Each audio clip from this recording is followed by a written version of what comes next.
because yoga is a darshana, and all these darshanas are trying to answer the question, why are there moments in my life where I experience intense discomfort, constriction, suffering, pain? Why do things like this happen to me?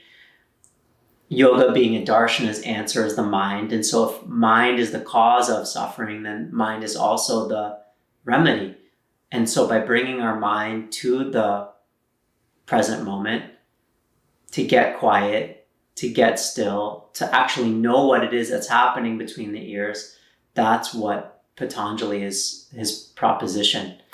And so he says, if we can bring our mind to a state of attention, then the wandering mind doesn't lead us to take wrong action.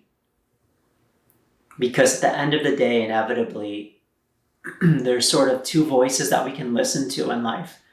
One is every single voice, that every single aspect of the mind that's whispering in our ears, based on our patterning, conditioning, life, family, friends. You should do this. You shouldn't do this. You need to buy this. Don't buy this. This will make you happy. This won't make you happy. Live there. Don't live there. Like, all of these ideas and concepts exist in the mind. And oftentimes those ideas that are projected upon us are in conflict with this knowing that's within, this feeling that we have within. And when we get really, really, really quiet, that feeling that's within, that knowing that's within, that voice that's within, when we get quiet, it gets louder, so we can hear it.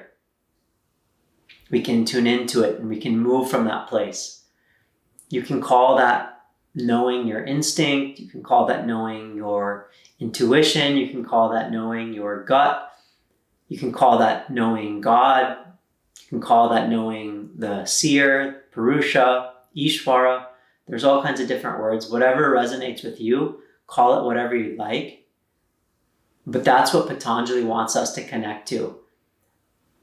Because if it's coming from that place deep, deep within, that is not shaped by our patterning or conditioning, we're connecting to and tapping into something that oftentimes knows more than we do when we listen that deeply.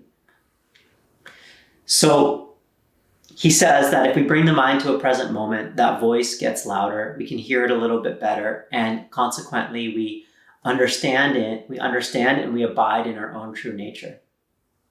That's the state of yoga, abiding in our own true nature, which is that voice. And in order to get there, in order to do that, it requires that we put in some effort. Like, it definitely requires that we have to practice a bit to get to that place, that we can tap into that voice. And we also have to get more comfortable letting go of things, because the voice might say, pursue a career that you're passionate about that might not pay a salary that you ideally would have. You might have to make different lifestyle choices to follow that dream, that passion. You might have to downsize where you live to follow that passion. You might have to do a lot of things to follow that inner voice. So relinquishment, letting go, is a really important component. So we have to do some things, you have to relinquish some things. And this is part of the path. And even when we're doing that, and even when we're getting quieter and quieter and listening more deeply, even then, it doesn't mean necessarily that life's going to be perfect or flawless or easy. It just means that we have the ability to better differentiate between those two voices that are always kind of speaking to us in either ear.